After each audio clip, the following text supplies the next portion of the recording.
Hi. So this is kind of awkward for me. I rarely talk in front of the camera. I usually type things, but I didn't expect so many questions for my surgery. So I was actually typing like all the FAQs out, and then I realized that it's too many and that not a lot of people will read that many words. So I decided to just blabber and yap on video instead. So yeah. So to start off, basically when I was 4, right, my aunts noticed that I was squinting and like sitting very close in front of the TV. So they brought me to like checkups and everything, and then the doctor said that I inherited high astigmatism from my dad, and I started wearing glasses then lah, since I was 4. And I also had the lazy eye pirate patch thingy. Yeah. So for me, myopia only came when I was in primary school because of all the screen time and everything. So I remember like going to KK a few times a year for all my eye checkups all the way until I was 12. And like, because the doctor said that it's very rare for a kid to have such high astigmatism, so I had to go back for multiple checkups for like, yeah.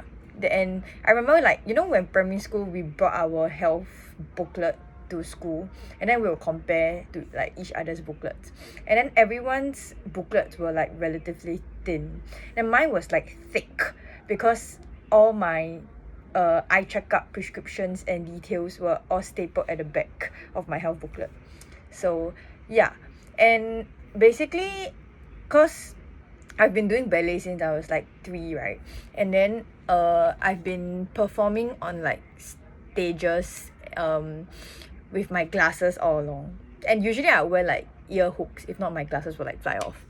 And then like, I think as a kid, I didn't really care about like looking visually aesthetic or anything. So that's what I just did all along lah. Until when it came to like poly, and then I was in the contemporary dance CCA, and there was a rule about performing without glasses on stage. So like for like obviously aesthetic and visual purposes, which is understandable. And then I was also in like other dance competitions and recitals in poly, but then the other competitions and recitals never had this rule. But I could tell that the glasses would affect the aesthetics and visuals as a whole performance, and I just didn't want to be like the odd one out, or like felt like a burden. So poly was the time where I started forcing myself to perform blind, and it was also when I started learning to get used to being blind during performances. And how I coped was that I blinked excessively, because I don't want to squint, because like I don't want people to like, hey, are you okay, why are you squinting and stuff. So I just blink, because like apparently blinking mimics squinting. Yeah, I don't know, ChatGPT it, but I remember I read it somewhere. I think maybe it's something along the lines like, because when you squint you're like narrowing your eyeway, so when you blink you're also momentarily like adjusting and narrowing your eyeway. Yeah, so I would blink like excessively. Anyways, somewhere during poly I was like, okay, you know what, I might opt for contact lenses, and eventually I went to like 2 to 3 optometrists, and all of them all said that I couldn't wear contacts because my eyeball was too flat, which was also inherited from my dad. And because basically contact lenses are curved, right, and it's meant to sit on the shape of your eyeballs nicely because your eyeball is round. But because me and my dad, our eyeballs are flat, so it's not ideal for us to wear like contacts, whether it's like soft lenses or hard lenses. So but the thing is, my dad forces himself to wear it because he plays soccer, so he wears it during soccer, but he struggles a lot to wear it. And like I would remember he will wear it for like 10 minutes and like take it off, and then after that I will see that his eyes, his like the white part of his eyeballs will be like completely red, because the lens vacuums his eyeballs because his eyeball is flat, right, and then the lens is curved. So yeah, anyway, fun fact, growing up I always thought it was normal for people to take 1 hour to put on one side of their contact lens, because I always saw my dad take like that amount of time to struggle and put it on, until I saw my friends put on their contact lens, put on and take off their contact lens within like less than 30 seconds. And I was like, oh, okay, that was the normal one. So my dad was the abnormal one. But yeah, anyway, fast forward, I kind of just accepted my fate and performed on stage blind each time I needed to, until I came into like LaSalle, and then I realized I was performing more often than before, and it could be a hazard or burden for me and others, especially because I wore glasses during light blotting, but then I would remove them during performances. And then I will realize that it will affect, because the lenses, right, it in a way, I guess, affects the shadows and the lights. I don't know, but yeah. And also, like, my friends pointed out that I blink way too much during performances. So like, when we will be in a scene and I'll just be like, while saying my lines, and I didn't realize, because it became a reflex action for me when I was using it to cope, like, since the last time. So yeah, overall, I think it was just like a aesthetic and visual things, which is a very realistic and understandable concern in the performing industry, right? Yeah. So anyways, it's not like I didn't heard of LASIK before, but I just never thought that I would need to resort to it. Cause coming from someone who is like, who wore glasses since I was 4, like my entire life just revolves around glasses, and glasses to me were more than a tool. It was like part of me. It was already my identity. So like, people literally knew me for glasses. So I just thought I could just cope with being blind each time I needed to perform, since it was like a relatively short time. But then I heard of ICL, and then I started doing more like research, and then I realized that if I'm going to be performing more like often, I might as well, like, you know, invest in something similar. Because to be honest, like, if after the surgery, if my role needs glasses, I can always just put on fake glasses without lens, or like with fake lens. But if I'm blind and my role needs me without glasses, then I will struggle with it lah. So obviously the more apt choice would be to do it lah. Yeah. So the thing is, yeah, I went to research, and I went to this clinic called Eagle Eye Center. Some of you might have heard of it, but anyways, I went for the assessment, and this clinic offered LASIK on top of 5 other visual corrective surgeries. So like, they include like Epic LASIK, Smile, ICL, yeah, basically a lot of other refractive, like, corrective surgeries. And after all the assessment, of course I wasn't eligible for anything at all except for one, which is ICL. Because both my degree for myopia and astigmatism was too high, and also because my cornea was too flat lah, which, yeah. And so that's when I was eligible for ICL, which is basically implantable Collamer lens. So the difference between LASIK and ICL is, LASIK is like a subtract method. It basically takes away your cornea tissues to adjust your vision, right? Which is why some people, like, they mention that their vision will go back to before, because your cornea will naturally want to grow back to its original state. It's just like how your body works lah. It's like human nature. Whereas ICL is an addition method where they insert like customized permanent contact lens into your eyeballs, which is why there is a lesser chance of your vision going back to before, because it's just an add-on, like a contact lens, right? Yeah. So yeah, but the thing is, LASIK is way cheaper, obviously, because ICL, you need to order like the customized lens and etc. Yeah, so I spent like 10k plus on everything, and yeah, I didn't have a choice, I guess, because I wasn't eligible for anything else. And yeah, but the surgery only took like 30 minutes, and I could see like immediately after that. So they will keep you for observation after a while, but I just napped the whole time. And the observation was just like they put your blood pressure, and then yeah, you just rest, like just to see like, you know, if you're okay and stuff. And then before the surgery they gave me like a anti-anxiety med, because technically you are conscious, right? Yeah. And then there's like numbing eye drops lah. So after the surgery my doctor asked like, oh, do you have any pain or uncomfortableness? And I was like, no.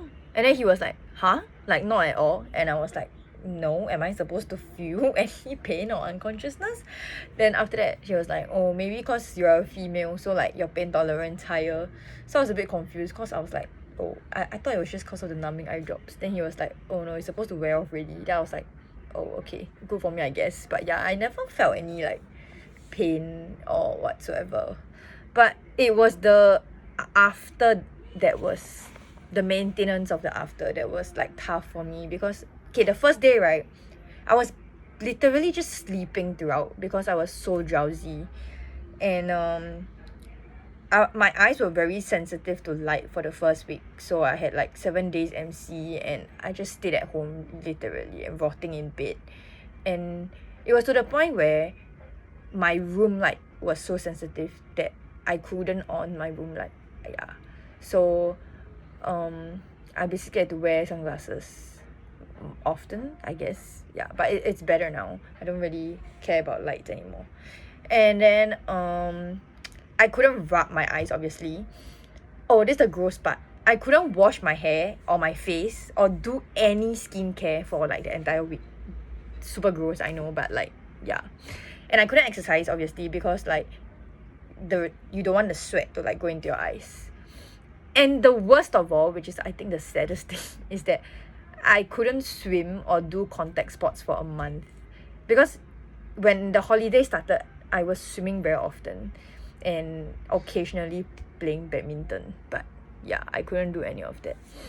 And then the part that I had to be very disciplined about is I had 7 different medications, right? So I had 4 eye drops and 3 oral tablets. And they basically give you a paper to tell you like, to explain what medication is for what, and then when to take, and then yeah, like stuff lah. So I had like eye pressure, I had antibiotics for my eyes, I had potassium tablets, because one of the tablet, the eye pressure tablet, takes away potassium from your body, so you have to put back the potassium, I guess. Yeah. And then I had like anti-inflammation. Yeah, so I had to put these eye drops every 3 hours. And yeah, so even when I was sleeping I had to like set my alarm every 3 hours to just put eye drops, then I go back to sleep. And then you had to after you can't put all 4 at the same time, right? Because it will defeat the purpose. So I had to like wake up, put the first one, wait 5 minutes, put the second one, wait 5 minutes, put the third one, wait 5 minutes, put the fourth one. Yeah, so it was like 5 minutes interval. Yeah, wow. On top of the every 3 hours.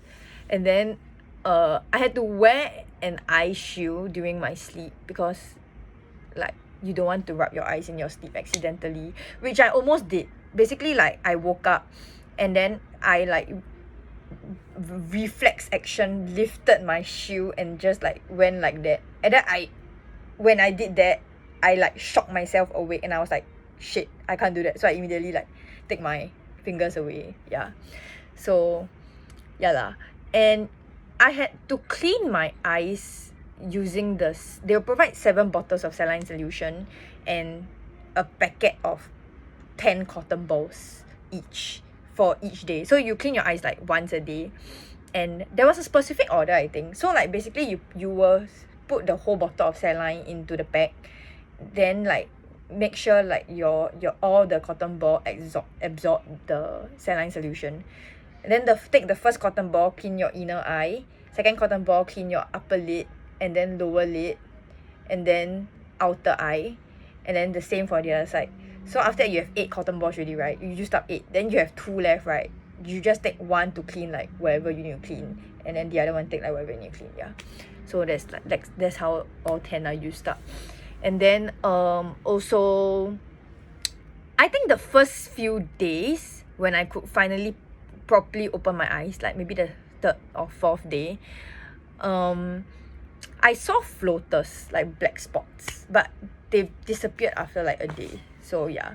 And fun fact, my eyes reflect light now, and yeah, so I'm basically a cat, and I can see halos around, like the lights. So the halos are actually permanent. I'm going to be seeing halos like forever. But the thing is, your brain learns to ignore it, like how your brain ignores your nose, because you technically can see your nose all the time, right? Yeah. So funnily enough, on like my first day review, right, the next day review after the surgery, the doctor was like, can you see halos? Then I was just like, no. And then he was like, oh, okay, that's good, I guess. Then I was like, okay.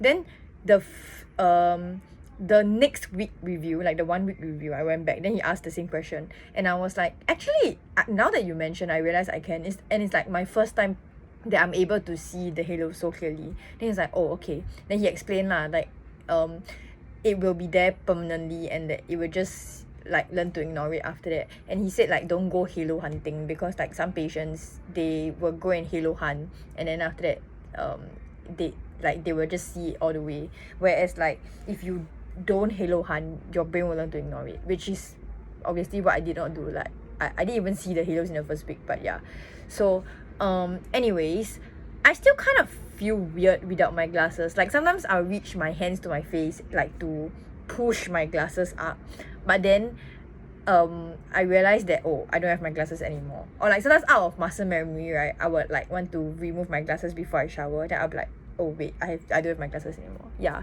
so it's just like because I've been with my glasses for like 20 plus years. Yeah, so I think the moment it sank in for me, when on like I think the 4th or 5th day, I decided to be adventurous. So I was on my bed, and my bed is beside my window, and my curtains are closed, right, because I don't want the sunlight to come in.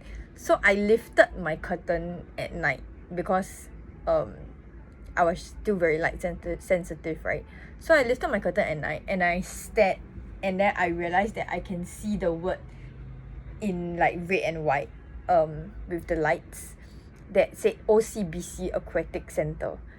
And it was like crystal clear in front of me. It wasn't like blurry, it was like premium 4K vision. And I saw these words from my room window, and I was like, oh geez, that's how far I can see, because OCBC Aquatic Center from my house is like 4 kilometers away. Yeah, so I think that says a lot, I guess. So yeah, that's the journey of my eye surgery, I guess.